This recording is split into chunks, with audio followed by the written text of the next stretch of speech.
A True Picture of Emigration by Rebecca and Edward Burlend. Read by Carolisa O'Brien, fourth great-granddaughter of John and Rebecca Burlend. Chapter 1. Whatever may have been our success in America, I can attribute but little of it to myself, as I gave up the idea of ending my days in my own country with the utmost reluctance, and should never have become an immigrant if obedience to my husband's wishes had left me any alternative. His motives, briefly stated, were these. In the year 1817, we took a small farm at a village in Yorkshire on a lease for 14 years, and as corn was at that time selling well, the rent was fixed at too high a rate for us to obtain a comfortable livelihood. We did indeed, by dint of great industry and strict economy, maintain our credit to the end of the lease, but the severe struggles we had to endure to meet our payments, the gradual diminution of our little property, and the entire absence of any prospects of being able to supply the wants of a large family, had tended effectually to fix my husband's purpose of trying what could be done in the Western world. We accordingly disposed of our little furniture, settled our pecuniary affairs, and ultimately began our long journey the last week in August, 1831. The reader will now inquire to what part of America we were going, or whether we had any plans as to the locality of our future home.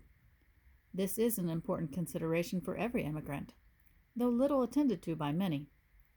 We were not, however, like the poor Northumbrian, who, on landing at New York a few years ago, required a person whom he met in the street to direct him to the back settlements. My husband had traveled many miles to obtain a sight of private American letters, and after maturely considering all the intelligence he could collect, he determined to go to Pike County, Illinois, to a person named Mr. B., who had settled there a year or two before, and written to a brother of his in this country.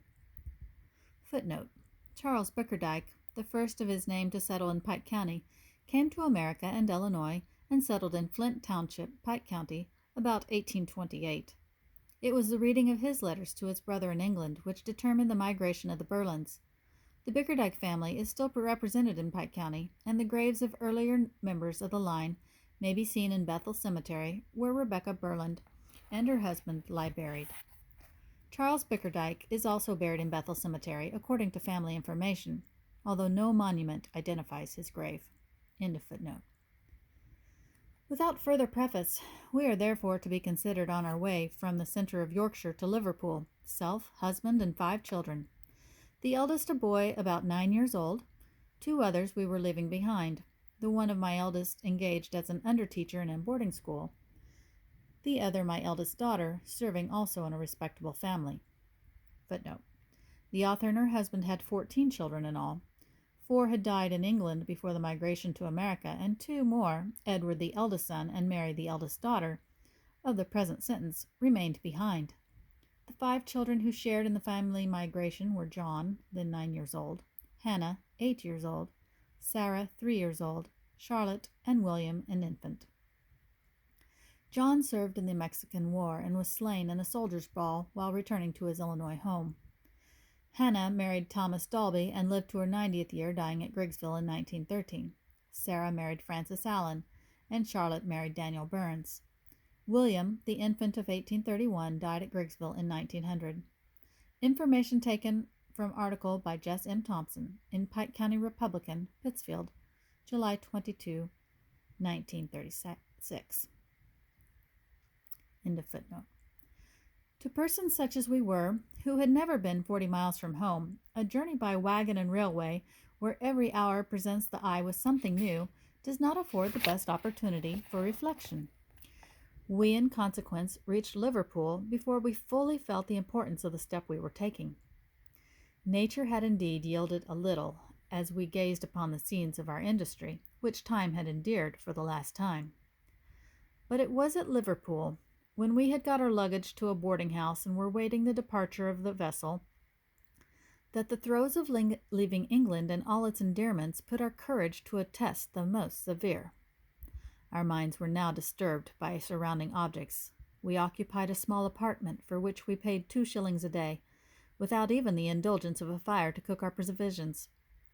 The dark, smoky walls of the opposite buildings were the only prospect that the situation of our sojourn could afford. Predisposed to melancholy as we were, no one can be surprised when he is told that its effects were soon apparent.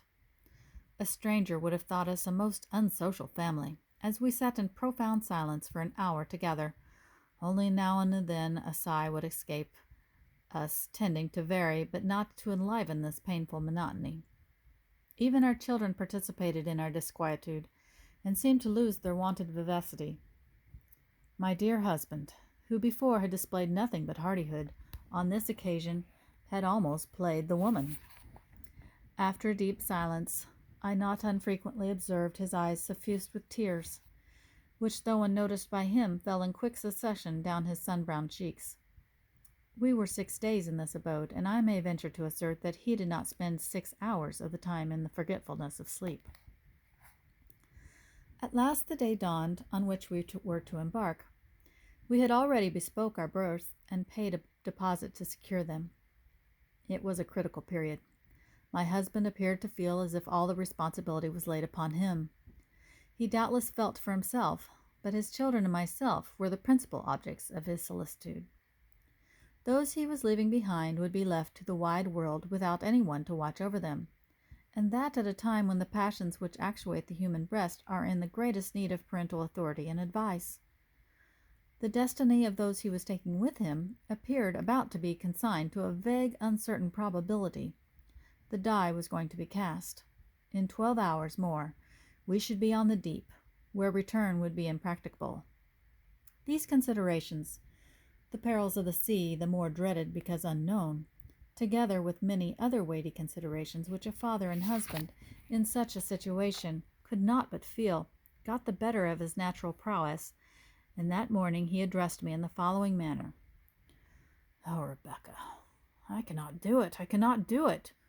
For myself I fear nothing, but the impenetrable gloom and uncertainty attending this step completely bewilders me. Should anything befall me, what will become of you and my children on the stormy ocean, or in a strange land and among pathless woods? Bad as our prospects are in England, we must go back. Such another night as the last has been I cannot survive. This terrible suspense and this anxiety tears me to pieces." Sentiments like these, a few months ago, would have been hailed with delight, and even then I must confess I felt a sort of inward satisfaction, although I knew them to be rather the effects of his feelings than his mental decisions. If we returned, I knew he could not be satisfied with his condition, still less with his present conduct. I, however, acquiesced in silence, only replying I would do what he thought best.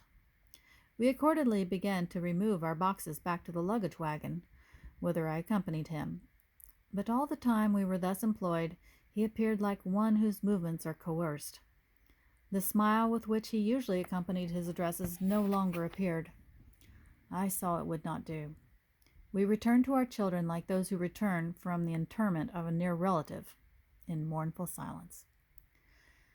Never before had I felt so much to devolve on me, and perhaps never in my life did I so much feel it my duty to practice self-denial.